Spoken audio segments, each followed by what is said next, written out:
I also have my mouth's been like coated for some reason all today. I can't figure out why. So before I even start the welcome, what are we talking about? You coated your mouth has been coated. What does that even mean? like my mouth is like sticky. Do you know what I mean? Like, oh, do you need a drink? Go get a drink. No, I have water, but I don't know. It's not helping. I didn't Did think you get bit to by bring a water venomous at all. snake in the last 24 hours? Probably. It's a cottonmouth. It's a cottonmouth joke. Cottonmouth.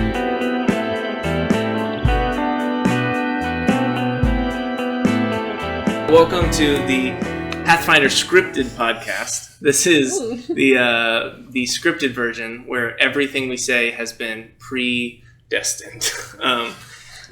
Yeah, I've never said anything predestined So when in we my say whole dumb stuff, life. it's not our fault. Yeah, really, it's not our fault. This is all written just out. doing what we were told. We're kind of just, it's memorized, to be honest. So, this is cool. This is my friend Miles. This is Ellie.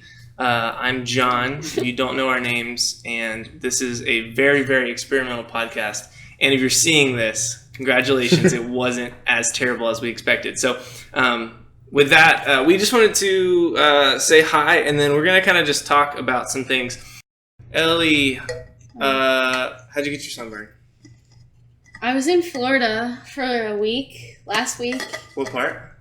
Daytona, which is such a strange place to be, I feel like. Like, I love Daytona. Everyone there is like 90 million years old. And That's Florida's coast. the way people drive is so strange to me. It's not how they drive here. It's 5 or 10 below the speed limit, and I'm so alarmed. 5 over. Yes, it's like so. I was so confused. Like, it's 55, and there's like, it's not trafficy. Like, it's normal traffic. People are just driving slow just because they don't have nowhere to be. Yeah, whenever I was like going to a beach, for context, I used to live in Florida. But I lived right in the middle, so we'd go usually to the Gulf Coast. The beaches are slightly nicer over there, like Anna Marie and St. Pete and some of those. But Daytona is where I'd go if I wanted to like body surf. I wasn't cool enough to surf, but I was cool enough to like boogie board, body surf type stuff. It was funny to watch people try to surf that are like from the Midwest, and they're like, "Let's go surfing," and I'm like, "Yeah, looks good." The only place in Florida that you can like legitimately surf is Sebastian Inlet, which is like a little inlet, and it does exactly what it does. It's the biggest waves in Florida. Kind of good. But also sharks. So I wrote some topics down because I, as you know, am an Enneagram Type 5. I love to research things. You're 5 too. He's also a 5. I'm a 7. So I intentionally brought you two together because I knew you're very opposite ends of the spectrum in a lot of ways. Yeah. But also similar because 7 goes to 5 in health, and 5 goes to 7. Does 5 ever go to 7? I don't know. You told me this once, but I forgot. I don't think so. But 7 goes to 5 in health. Yeah. So we just from knowing you guys, I know that you both have interesting thoughts, and you guys both ask me great questions when we talk. So I thought it'd be fun to get in a room and just talk about different things. What those things are going to be are kind of all planned ahead of time because it's scripted, but not actually. So I wrote some topics down as I've just been learning stuff. And one of those things is Egyptology, which is a really, really random topic. But I thought it was so random that it would be perfect for this. What do you know about Egyptology, Ellie and Miles? Literally 0. You should give us like a somewhere to start. like a background or like some an overview? basic Wikipedia explanation. So in the Bible, Egypt is a very prominent place, right? Because the Bible kind of starts in Egypt. I mean, obviously Genesis is pre-Exodus, but the kind of the main story of the Old Testament starts in Exodus, which is where Egypt is, and so it kind of revolves around that, and then a lot of places are referenced to Egypt, and lots of times they're talking about like going back to Egypt, and there's all sorts of Egypt stuff. So as someone who loves the Bible and studies the Bible, I was like, Egypt's just a cool place, and I'd love to kind of know about it. I'm also just fascinated by languages and the artwork of Egypt and things like that. And so Egyptology is the study of Egypt. So it's kind of all those things. How did the pyramids get built? What do hieroglyphs mean? Who was reigning when, and what are the different periods? And how did the development of their art, and how did all that stuff. So all of that stuff kind of combines into this larger topic. So I just thought it was interesting. So I bought a class on Audible called The Great Courses. I think it was just Egyptology or something like that, or the history of Egypt or something like that. And so I've just been listening to that, and I found it fascinating. And so I figured we'd just start with that, because it's kind of Bible, but it's also kind of just straight up natural science of looking at stuff and trying to figure it out. So from that, what do you know about Egypt? When I think Egypt, I just immediately think the only like thing that comes to mind is like just Joseph in his place in Egypt, and then also in Despicable Me when he steals the pyramid. Have you seen Despicable Me? Either of you? Yeah. And I just for some reason Vector stealing the pyramid is like which is historical. The first thing that I think of. And it just like sits behind his house and no one says anything. It's like painted blue to match the sky. But that's first. It's probably because on the way to Florida that was playing. My siblings watched it like 4 times. Oh. So that's the only option. So what's prominent in my brain at the moment. That's so funny. If you're like taking a elective in college for Egypt, and they're like, "What? So what do you guys base?" You're like, "Well, have you seen Despicable Me?" Because really, that's where I get most of my understanding. That's awesome. I also don't understand how we in modern I feel like in school when you watch like history videos that you always were made to watch in history class, like in middle school. The super dramatic ones. Right. Yeah. They how do they translate hieroglyphs? Yeah. How do we know what those meant? That's a great question that I actually know the answer to now. Awesome. What about you, Miles? I'm gonna get back to that. Okay. I don't know. I don't really know about the like biblical connections, but I just know like some random stuff that I can't recall all of right now. When did you first learn any of the things you've learned about? Or like how? Is it a school thing? Is this fun research because you're a research person? Probably more that, but some school. I don't know. I don't know that much though. Yeah. Nothing complete or like well thought out. Yeah. Well, the whole field of Egyptology kind of started from Napoleon's conquest of Egypt. So this is only a little over 200 years ago. And he kind of brought a bunch of artists and scientists into Egypt, and they established, a research center there and all this stuff. And so it starts with that. But from then, we've kind of learned a ton of things. Obviously, we're applying a lot of modern tools and methods of dating and how to search for things, and even most recently we're starting to use LiDAR, not just in Egyptology but in all over the world, trying to look at things that are under the ground. And we actually just recently, I think like a month or two ago, found a city that is completely unexcavated. It's just that's insane. But we just shot lasers at the ground and we're like, oh, there's a city under there. Mm-hmm. So it's pretty cool. But what we started to do is we just started finding things, and for the longest time the language was lost, and so we didn't know what the hieroglyphs said. We had some ideas. We actually get you've heard of the Rosetta Stone? Yeah. So the Rosetta Stone is this stone which has the same passage in what we thought was 3 languages, but it's actually 2 languages. Like in English, we have like print, and then we have cursive. So it's the same language, but the 2 different scripts. Yeah. So there's 3 scripts, but only 2 languages. So there's the Greek is on it, which we could read that. That was the language that we could actually read. And then there's 2 scripts of hieroglyphs. So 2 different ways of writing, in Egyptian. Gotcha. How do they know that they was saying the same thing, and it wasn't just 2 random Great question. things next to each other? Because the last line in the Greek says that. So the last line in the Greek passage, it says, I don't know the exact words, but it's basically like this written in 3 ways or something like that. So it's like, that's insane. Yeah. So from there, and that actually was just the beginning, because it still took like 25 years before they actually could translate it. So they took from that, because obviously there's a lot more to a language than just like one paragraph. You know what I mean? I But like to think that we actually we got it like completely totally wrong. wrong. Like it's like Hilarious. it's just like not at all what anyone thinks it is. Like they think it's something like really deep and really like. I know. It's just like a description of someone's house. They just yeah, really or like a kid's story, or like they just like dogs or something. Right. Like, oh, this is fluffy. or like no one wrote. Like I don't know. There's just like it's actually just drawings. Or right. something. Like it's no language. It's just like Egyptians were just like illiterate. They're just like hello, no meaning. They were like minions. Maybe it's all true. it's all connected. Really, full circle. The idea though is like over time we kind of figured out. We still actually Coptic is still spoken, which Coptic is like a version of ancient Greek with current. Where is it spoken? In certain areas in Egypt. Oh. So when like they got conquered, there was lots of Greek speaking world, and so that was kind of the thing. And they wanted them.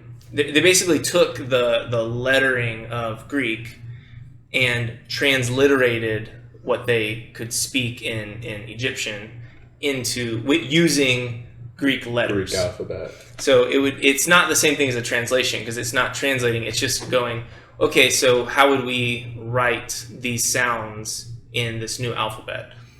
So we actually have this ancient language is actually still spoken in kind of a different text, but still kind of the same meanings and things like that. How did you get on this hunt? Like what brought you to the topic of Egypt? Anything? Was there any introduction or a movie or a book or something? No, not really. Really, just I like learning about because like I spend so much time in the Greek world, like studying Greek, and there's all these other languages and civilizations happening really similar in time. So you've got Egypt, you've got the Romans, So I like to just learn about them.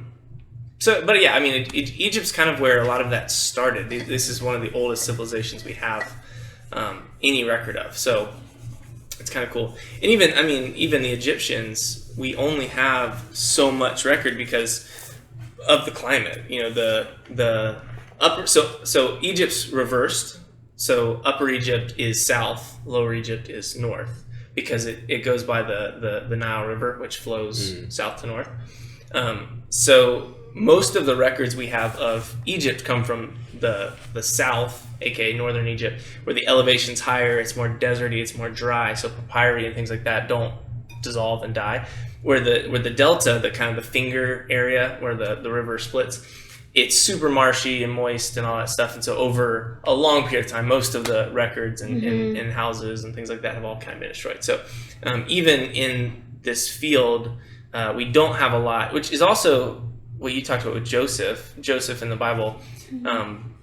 Most people would say they think that they were down there. That's kind of where that area was, Goshen and all that. So part of why we really don't have much of that is possibly just geographical. They were just in an area that records just don't really survive. But we do have some records. We don't have like anything that says his name on it or anything like that. But we do have several things like clues from the text, applied to the field of Egyptology that we do find some overlap. Like one, the dream that Joseph interprets, which is for Pharaoh, that's like you're gonna have 7 really good years and then 7 really bad years. We actually have a stone with hieroglyphs on it that describes a 7-year famine, and they're talking about the struggles and all that stuff. So we have a 7-year famine kind of thing that they do, and it becomes kind of a pattern for them of. Isn't it? Oh, sorry. No, you're good. I was gonna just say, like, isn't it mentioned, like, after, like, when the Israelites are enslaved, they erased Joseph. Like, the new Pharaoh didn't even know who Joseph was. So was it purposeful, like, to diminish like the Israelites or God's people? Yeah, we don't know. The class I was listening to, the professor was saying that that kind of there's a possibility that the people of the second inner period, what is the word? Second intermediate period, between the second and third kind of kingdoms of middle and new kingdom of Egypt. There's like a break period where they kind of just like fall into disarray.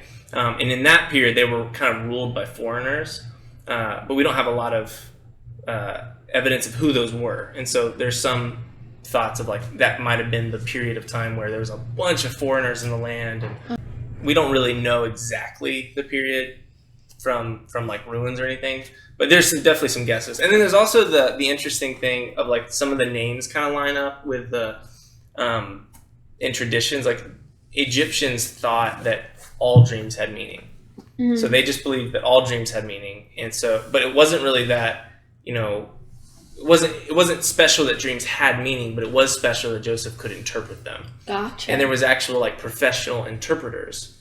And so when it says in the Bible like Pharaoh called his magicians and they couldn't interpret it, there was actually like the name for that in the kind of the Egyptian language is like priest of the house of life. And the people there would actually, that's like one of the things that one of their functions was they were the people that you go to if you had a dream to interpret. Yeah, and they had an actual book that actually had like pre-recorded, this is what things mean, and we actually have those. And so that's cool. When they said they couldn't interpret his dream, that's maybe a little weird. And if you were like, well, could they just make it up, dude? Right. Like, but they actually had like pre-written out, so it was like, it's not in here. We don't have that. You know, so it actually some of those things kind of lined up, and so why he would still be looking for someone to interpret his dream and gets Joseph and all that stuff. So some just interesting things of like, we don't have a ton of records because we're talking a long time ago, but we do have some you know evidences that line up with the story that whoever wrote Exodus really knew Egypt. Like this was someone who has been there and understands the culture and all that stuff. So it's kind of cool. So yeah. Do you think dreams have meaning? Oh, what a good question. I don't ever remember dreams, and I had this crazy like a vivid dream last night, and it was like so strange that it was so vivid. But I had this dream that I wasn't paralyzed, but if I was like I could walk around, but it was like so painful to walk around. And if I did walk around, like I would be like in like immense pain for like days on end. And so where was the pain from? It was like my legs. Like muscle pain? Yeah, it was just like my muscles like hurt so bad in my legs, and I like my whole body was in like, and my back would hurt, and like I like couldn't stand for like several days if I walked for like 10 minutes. So I knew that like I would have to be like the best option would to be like in a wheelchair, because like I couldn't walk for like I could, but it was just so painful. Like it wasn't worth it. It wasn't worth it to be in like to walk for 10 minutes and then not be able to walk for several days. Like I should, but it was like so frustrating that like I knew I could do it, but it was just too painful. So like it felt even worse than like not being able to move my legs, because like I was in the wheelchair, but I was like, I know my legs, they work. They're just like, so I don't know. It was just strange. It reminds me of like a survival mindset, like on those shows where they're like, well, if I go hunting, I'm going to expend a lot of calories. Like that, kind of that like, I could move and then I could do some things, but is it worth it? Yeah. Am I going to get anything? Yeah. Is it really worth it? It's like an interesting idea of like life, like just like what is worth your energy, cost benefit analysis of like everything, movement. I mean, gosh, that's why we didn't explore like a lot of places, because it was just so dangerous for so long, and it would take so long to go places. I mean, it's why we don't just shoot an astronaut off to like some other, universe area, like, some other galaxy, because they would die before they got there. Like, there's no point. That's kind of interesting. What do you think your dream means? I don't know. I feel like it's like I don't know what it means really, but like just in my life, I feel like I really, as an Enneagram 7, I really like options. And so even if an option is really like horrible or painful, I still want the option so bad. Like, but inevitably, like, the fact that I want all those options and I want to be able to do everything means I never actually pick anything. So I feel like it's like, I don't know, it could be a little bit reflective of like, it almost would be better if I had no option to walk, because then I'd be like, okay, I have to be in this wheelchair, and then I wouldn't actually be in the pain of like walking around or feel like I'm missing something or like have to decide what to do. Like to be confined to a wheelchair or be in immense pain. Like I just have to figure out how to adapt to one thing, not like feel like I'm missing something. True. Yeah, I mean that's like with everything. Like we base our expectations and happiness of things from kind of our known abilities of like we're not walking around just angry all the time that we can't fly places, because we just never would expect that. That's not an expectation in our life. So like usually we're frustrated when expectations aren't met. Miles, I want you to tell me about pottery and walk me through some basics. You want to come join the group? The gang is coming over to do pottery sometime. I don't know when. Sure, when? Am I like that's a plan? Because I want to go. Yeah, I haven't set a date, but dude, set a date. We'll have a pottery day. Okay. I still remember some things. Yeah, I just threw. Courtney and Abby are not. They're not going to be here for that. They're going to be like. They were all in when I asked if anyone wanted to. Okay. I threw like some narrow-necked vases today. I threw 4 of them. Like that you're using the word "through." It's such an official term. I don't know what else to call it. Made. I guess. Crafted. Yeah. But you just got to get you get the clay, and then you wedge it. What does that mean? You basically fold it so that it rounds it out and aligns the clay particles in a correct way, and then you put it on the wheel. You got to center it, and then push down like into the low lump of clay, and you pull out the walls, and then you pull them up into however thin you want, and then you shape it. And then I've been and then after that it's called bisque firing. So you fire it to a lower temperature than you do the final one, so that way it still has the pores that can absorb the glaze, and you can apply glaze still. In layman's terms, you don't want to fuse the so actual, when you molecules. when you fire the clay, it changes and it basically becomes glass in a way. So it gets like a hard surface because it's silica and a lot of the other same things that make up glass. And if you do that completely, then the glaze can't apply. I wonder how many people don't know that glass is made out of like sand, basically. Probably a lot of people, yeah. Have you seen those things that like when lightning strikes sand, it turns into glass? It's like it like flies up and it's like glass. Cool. That's so cool. How hot does your kiln get when you do the final firing? Is like you have a kiln in your house? Well, not in our house. It's down in our workshop, but yes. Oh, down in the workshop. Yes. Oh. Like the last one I just did, because I just fired a glaze firing. So after I applied the stuff that gives it a color and gives it a super like hard surface, and that was to cone 6. It's measured in cones, which are like 20-degree increments. But that was like 2,200 degrees Fahrenheit. Yeah, dude. That's crazy. I forget, because I haven't used... I mean, it was probably over 10 years ago when I used a kiln last. Yeah. But yeah, I just remember being like kind of afraid of it for a minute, because it's like this big enclosure and it's all... It's like thick walls, and then it gets to like 3,000 degrees. I had this scary art teacher in elementary school who... Oh, she was scary. And she told us, we were talking a lot, and we were like, you know how you do clay stuff in like art pinch class? pots and things. Yeah, and we like weren't listening to her, and she told us that if we didn't shut up, she was going to hang us by our ankles over the kiln with our mouths taped shut.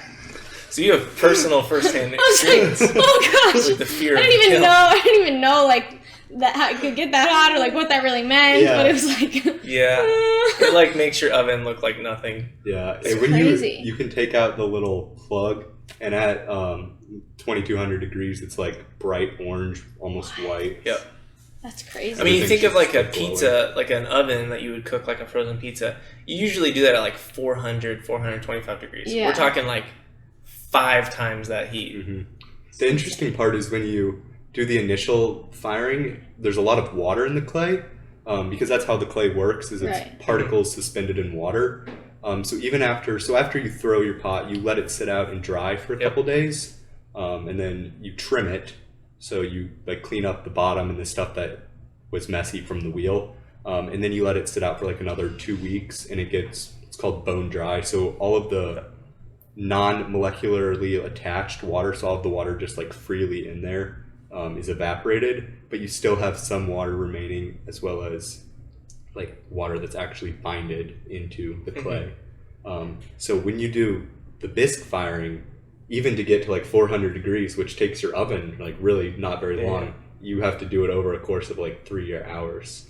I used to get 3-4 hours. What if you put a pizza in the kiln? Get really like tasty for 1 minute, like just for 1 very minute, crispy, really fast. Would it be good? It? I don't know. That can be part of. That can be like the grand experiment at your night of if we pottery. Cook a pizza on the plate that we just made as we're firing. That the would be blades. so incredible. Yeah. What will it look like?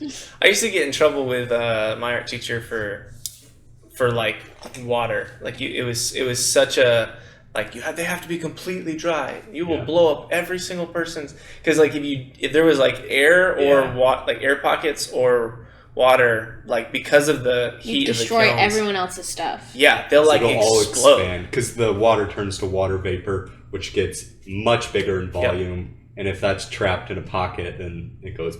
Yeah, I was always scared. There was always fear of like, am I gonna make every other person in my class? Yeah, the first time I did like the bisque firing, I was like, is this dry enough? Oh, yeah. It's also hard to work with too, when you're like, once it starts drying, because it's so crumbly, to like do all those finishing touches. I always struggled to. Of course, I was never making like pots. I was always making like sculptures, so it was a little more details. Yeah, but still. Yeah, the pots are actually pretty secure because they're round, so it's a strong shape, and they're continuous, and they've been actually pulled, so like in continuous strands of the clay particles. So it's pretty strong. It's interesting. Like you can move them around once they're bone dry. Ellie, you work at Starbucks. What is the most difficult order you've received this week? This week. So I've only worked once this week. Okay. That was yesterday. Yeah, because I was in Florida. But let me think. The most difficult order. While you're thinking of that, is it I have this like order fear, and it's not just Starbucks, it's all fast food places. Okay.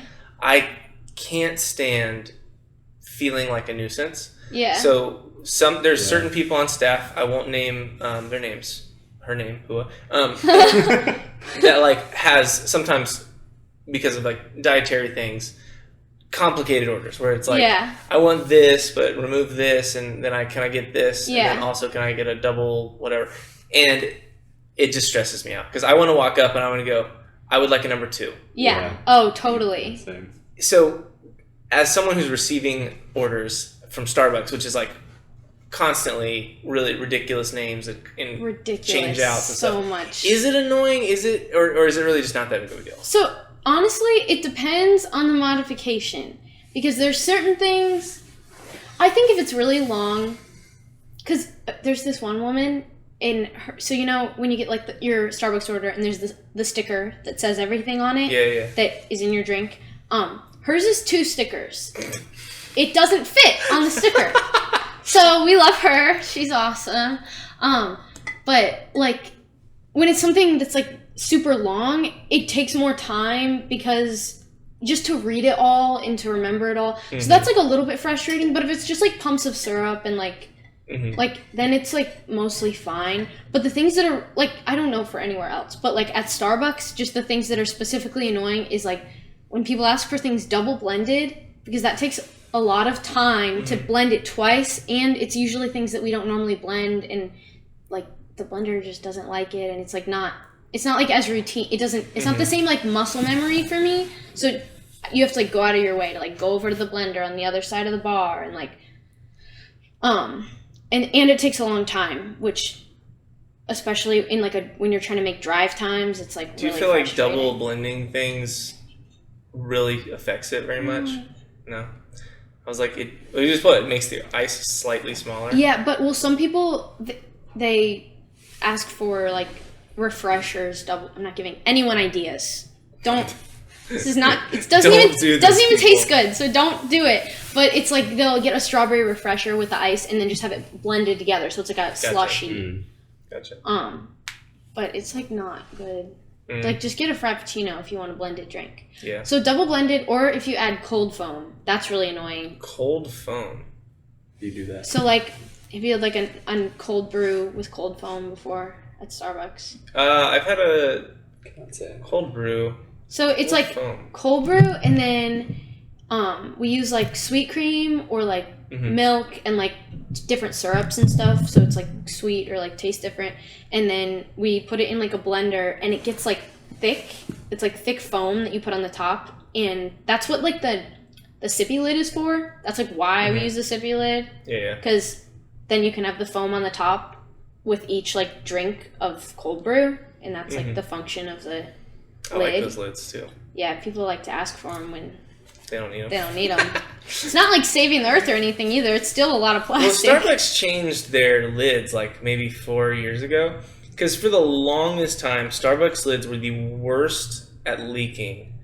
They just I would all the time because I would just get like a regular coffee, and from where the lid and the paper meet, where like the paper cup is folded over, I would just get a drip, and all the time on my way to work, I'd just be like going to drink my coffee and I get a drip on my shirt. That's horrible. Yeah, and I actually stopped going to Starbucks because of this stupid drip problem. You can use your own cup. I know, that's what I was saying. Like I stopped ordering anything without like my own or like one of those reusable cups or something, because the drips was so annoying. And then finally in the last like 2 or 3 years they switched it. Now it doesn't happen. And I'm really I don't know what they did.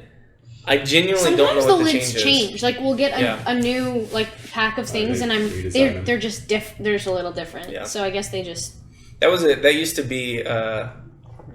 This is how like I don't want to say like researchy, but this is kind of how my brain works. I used to choose coffee sometimes based on the quality of the lid. That's so funny. So like I would know that like do you know Love's? That's the gas station. Yes. Like they always had the best like lids that just popped back and you could like reclose them. Those are nice. I've gotten yeah. And so like even if the coffee was like 90% or 80% as good as somewhere else, I'm like, I like their cups more. And yeah, I mean Dunkin' Donuts I never had any drip issues with. But there are certain like even just like regular mom and pop coffee shops that I would like avoid because I was just annoyed with their cups. That's so funny. The weird part to think about is that for someone whose job is to design coffee cup lids, I know. And they're like, how can we make this a little bit better? Well, the like kitchen utensils and all those things, I think about it all the time. The people who make those, when you have like a really terrible design where it has like a huge flaw, and you're like why? Someone sat down and was like, this is what I want to make. And Me and Abby today, I saw Abby today, and we were talking about like who designs like birthday cards, because they are so ridiculous. Yeah. Like what team of people like her name is Meredith and she's 83. Oh, what? I'm just assuming. She sounds nice. She's a really creative gal. They're all have you guys received my cards before? Yeah, I got one. Have you been the recipient of a John card? So I tend to do overboard in general. I just make it weird. Like sometimes I'll do like an actual card and I'll make the whole card, and I just go over the top because I want it to be interesting and unique and show that like it's special. Because I don't always have. In general, I'm not a gift giver, but if someone wants a card or if there's like a special occasion, like someone's moving to a new job and they're really excited about it, or someone's graduating college or something like that. I like to go a little bit overboard, and so I'll do things like that, and I'll craft it or whatever. So like for Chris, one year I made him a scroll. Oh yeah, that was on his door. That was so funny. And then recently, I made Chloe I wrote her card on a giant piece of like construction paper, and then made it into a paper mache crane. So she had to like unfold it to read That's it. So cool. It's like things like that. So I'll do things like that. So when I get cards that have like a Bible verse, and then it's like may the Lord's blessings be upon you. And then it's like just the name. It's not that it's bad, because in general their intention is like, I'm thinking of you, that's why I'm getting you a card. Right. But and it they picked it. They saw the Bible verse and they were Yeah. like, oh, this is nice. It just doesn't hit me the same way as like a personalized card. So I don't even like just even that whole field of like pre-made cards. It's just an interesting concept to me. My parents never let me buy them for like birthdays and stuff. I had to make my own. Yeah. I don't know. They like for some reason. I think I thought it was like, oh, it's expensive, but it's. I don't think it is. I think they were just like. Cards are kind of ridiculous. They are. Are they? I don't know because I've never. Yeah. I literally still to this day don't buy them. The ones with like the fancy bumps on them and stuff, they'll be like $6 a card. Really? But like, yeah, it's not that pre-made cards in the sense of like a cover. It's just when they have like those super pre-made messages. Yeah. That actually, I'll say this: I have more of an issue with like sentimental cards than I do like funny cards. Yeah. Because like a funny joke, it's like sharing a meme with someone. For You're sure. Like, hey, look at this; it's funny. That's fine. But when you're like trying to be sincere, but you're being sincere from someone else's sincerity, it just buying a card that says everything. I don't know. So, anyways, that's why We do, but I feel like also the three of us here are pretty articulate people, pretty in touch people. I try. So like, as someone really that is cards. what? I'm really bad at like gift giving. and You've getting given me cards and they are so nice and I like them. And I've also Glad. received cards from people who like they really try and like they're just not they don't it's not that they don't care about you or they don't love you the same way as someone else. They just don't know how to write that down. Yeah, and it's like I don't want to be judgy of those people. I feel it's more I mean, even going back to your talk about your leg dream, I know that I can be creative. I'm a creative person. It's what I do. So I think for me, it just maybe bugs me more than because I don't have expectations of other people. It's more just myself. I'm like I'm not going to give someone this card. Okay. I would not do this because I can do better in personalizing it. For sure. I am excited though for my next card from Miles. It's gonna be good. For me or from me? From you. I just can't wait. Can to you see what carve? it says. Can you carve a message into a pot? Like that's It's a kind very of good. very What goes Egyptian around? thing to do.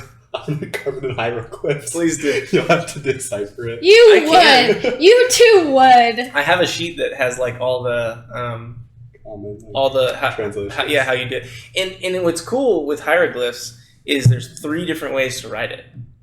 Technically more because there's other scripts, but there's like the long way of like kind of almost how we have in English with like a script where you're writing a letter that makes a sound. So it's like I'm gonna draw this thing and it makes a sound. So like a hand is like a R sound, right? So that kind of idea of like so you read it out like Jonathan, like you would read out the sound of it.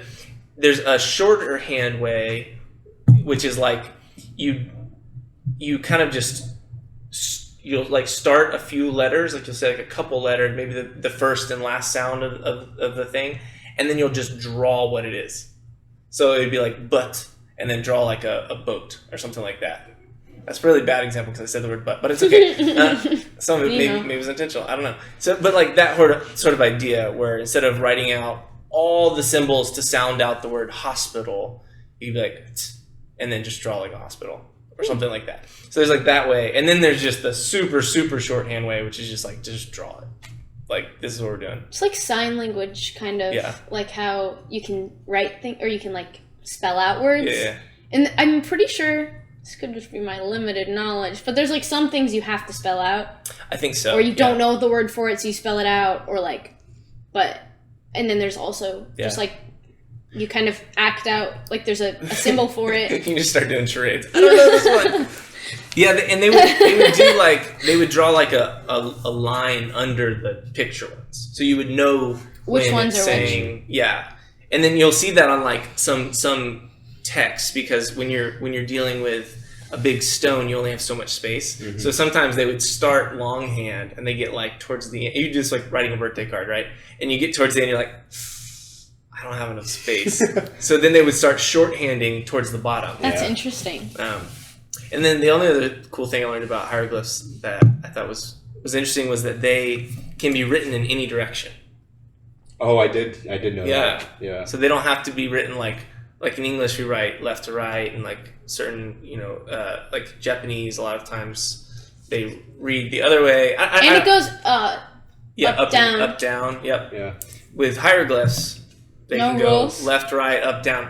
And I don't know how to read them, but evidently it's pretty obvious to see. Like, you're not going to get confused. Oh, I do remember. He said that you go into the mouths of the birds. So if you see the direction is always towards the mouth of the bird. Okay. So the bird symbol, whatever the way it's facing, you know that you read towards that way. Imagine like setting out to write, and you're like, where should I put the bird? Like you just get to pick. Problem. I guess maybe if you're left-handed or right-handed, that'd be quite convenient, because being left-handed and having it like rub on your arm and your hand gets in the way. Dude, we should fix English.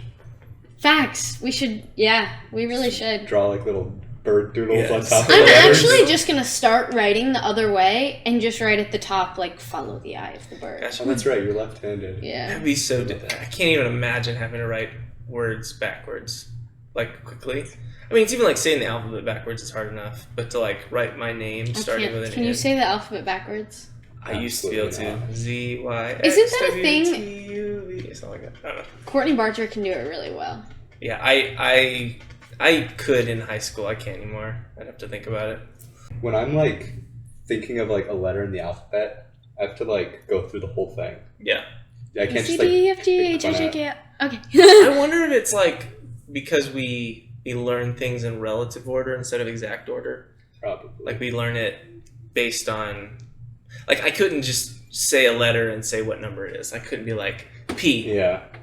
18th letter, or something like that. But there's people that have that. Totally, I'm sure there is. Crazy to And me. it probably is a better way, because then you would be able to go, oh, I know what that is. Mm-hmm. Oh, the 18th letter, 17th letter. Because we think of numbers much easier because they're in sequence all the time.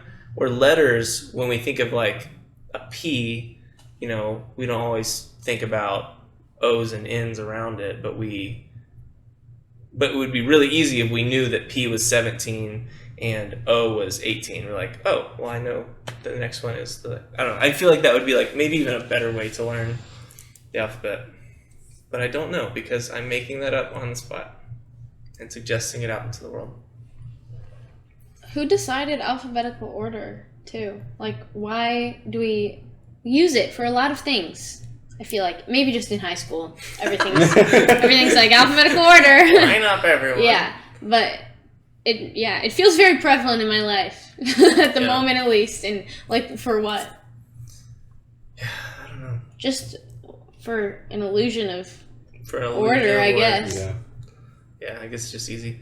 I feel like I read a article with Pua one time that was talking about how like people with a late last name in the alphabet are like how that affects them over a lifetime. It does. I'm sure it does. That's really they're, interesting. like, almost always picked last. They almost always go last. I was almost line up like just kind of an And in your interesting like, psychological even effect. just in your attachment as you're growing up, and the way that you see the world and how you fit into it is decided very quickly. Yeah. And then these things that just become true to you just like stay with you.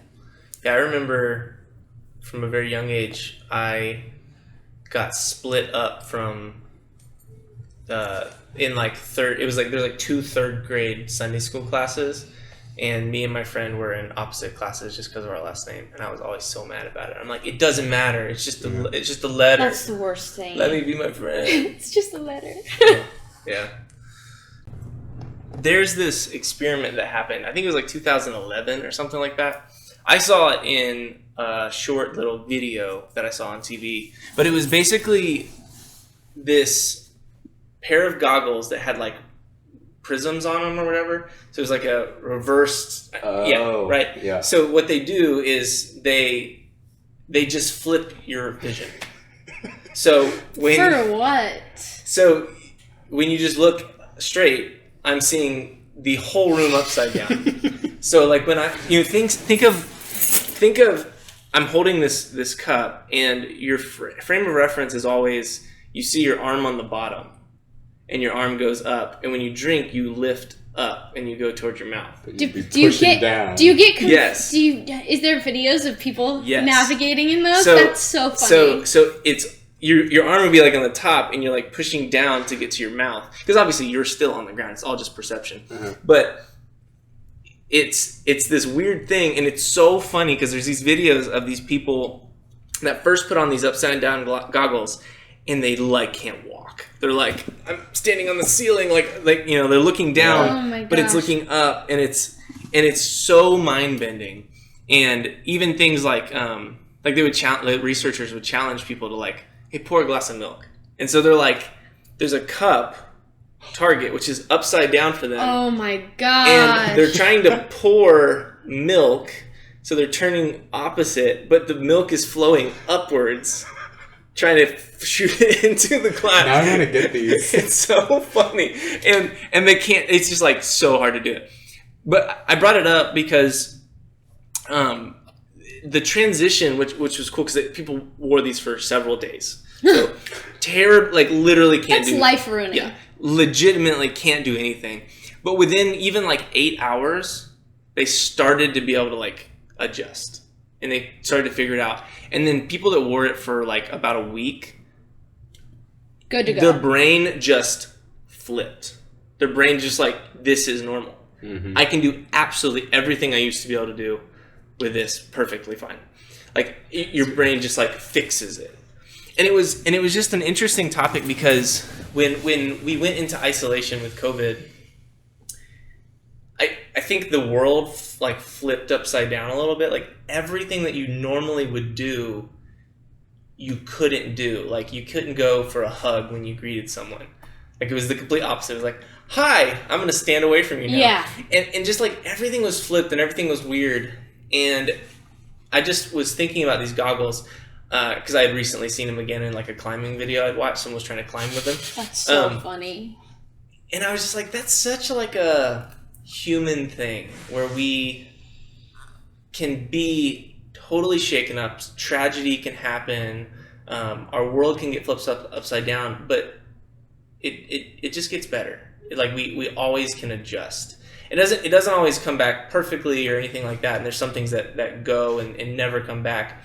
But we as humans are like really, really good at adjusting to new situations and new circumstances. And so it wasn't like a super deep thought, but it was just kind of like a hopeful moment where I was like, no matter what the next few months hold, we'll adjust. We'll like make it work. We'll figure it out.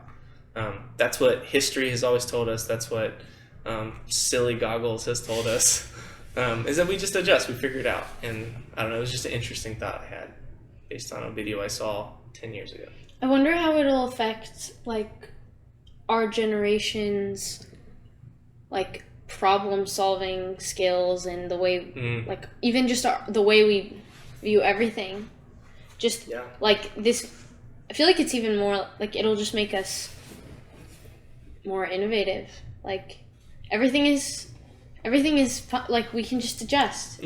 Like just living through something this insane, I feel like it has to affect just at this age that we're at, where everything is very moldable in our brains. Just that like going through something where it's like my entire world like was gone, like over the course of a week. Everything was normal, and then it wasn't, and my life is fine. Yeah. Like that experience, like that changes the way that you process things, and I don't know, it's just crazy. It's so hopeful for people to kind of recognize that, because in general life always is changing, and maybe this is your dream interpretation, but it's it's like this expectations. We have all these plans we have in place for our lives, and we do plan, and planning is good and helpful and goal setting, but in general, you have to do it with a grain of salt, or a kind of a lightness. You're holding it a little bit lighter, because when things do go crazy, if you have the perspective of, I got this, I can handle, like I will be able to adapt, because I'm more flexible. This isn't going to break me. It's just I might have to bend a little bit, but I'm not going to break. And when you when you come at difficult circumstances like that, you just handle it better. You don't freak out. You don't panic. You just ask the next question of, okay, so what now? Okay, things are different. Yeah, what's the next thing? What's the next step? How do I move forward? I think you guys just had this like indoctrination of like, here, take this. Like, this is all on you now. But I think in maybe some ways you guys will be really well suited and prepared to lead the world through some needed paradigm shifts and needed changes because of it. So